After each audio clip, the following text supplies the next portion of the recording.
Hi everyone, my name is Danica P. Abunda, the group leader of JED1, with the description Understanding the Self. And our lesson for today is about the concept of self. And this lesson has four topics, which is the concepts related to the self, discrepancy in self-concept, self-esteem, and self-actualization. Learning outcomes. Define self-image and discuss other related concepts. Identify the low or negative aspects of the self and determine how it can be improved. And discuss the different ways to enhance one's self-image.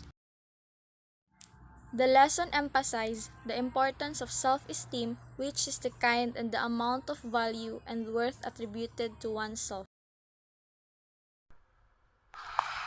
Concept relate to the self. Carl Rogers, apisology was the fragment of the self theory. This theory is regarded as a humanistic. It's a move toward recognizing human potential for physiological growth. The self is made up of many self-perfection, abilities, and personality characteristics that are organized and consent with one another.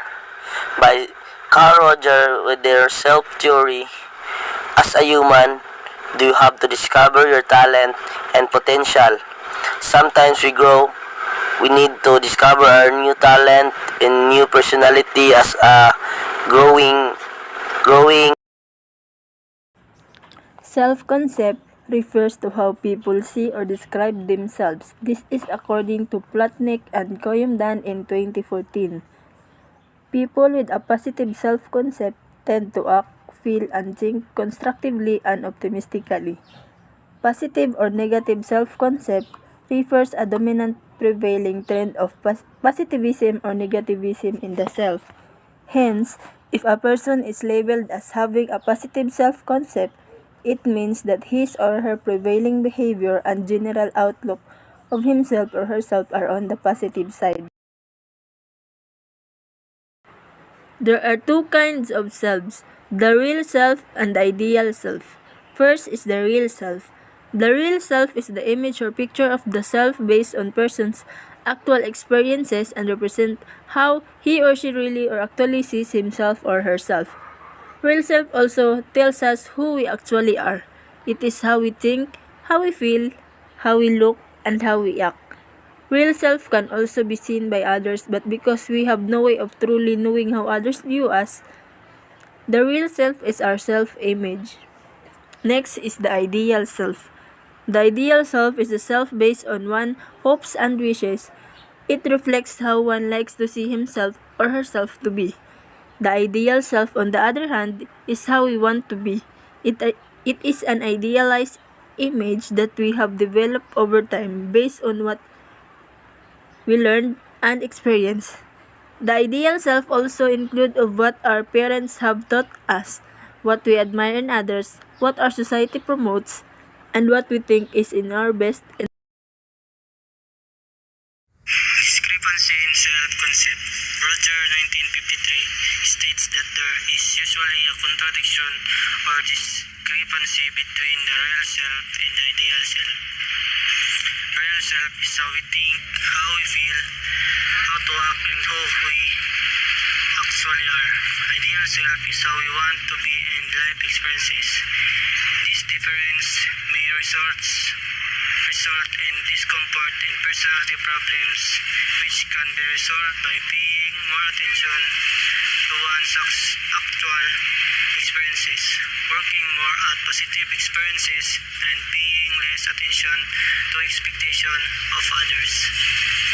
Positive regards is believed to be important for the healthy development of one's self-concept and for successful interpersonal relationships.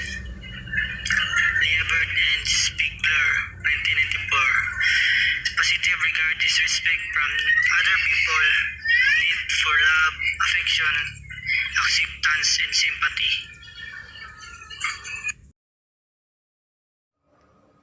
Conditional positive regard refers to positive regard received as a result of acceptable behavior or living up to the expectation and standard of others.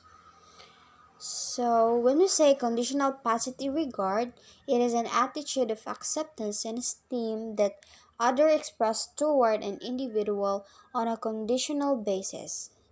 For example, a teacher may reward students for passing the test. So, that is the example. And the another one is, if it is cold, I will wear a jacket, or I will wear a jacket if it is cold. So, that are the examples of conditional positive regard. Is conditional positive regard bad? It isn't all good. Some researchers point out that it can cause people to act in ways that don't reflect their personal values. Thus, conditional regard increases positive emotional experiences in the face of success, but it also dampens positive emotional experiences in the face of failures. Unconditional positive regard, on the other hand, refers to the love and acceptance received by a person regardless of who he or she is or what he or she is does. For example, parents may still love and respect their child even if the child flunks an exam, which means love that never fails, no matter what happens, without conditions or reservations, absolutely.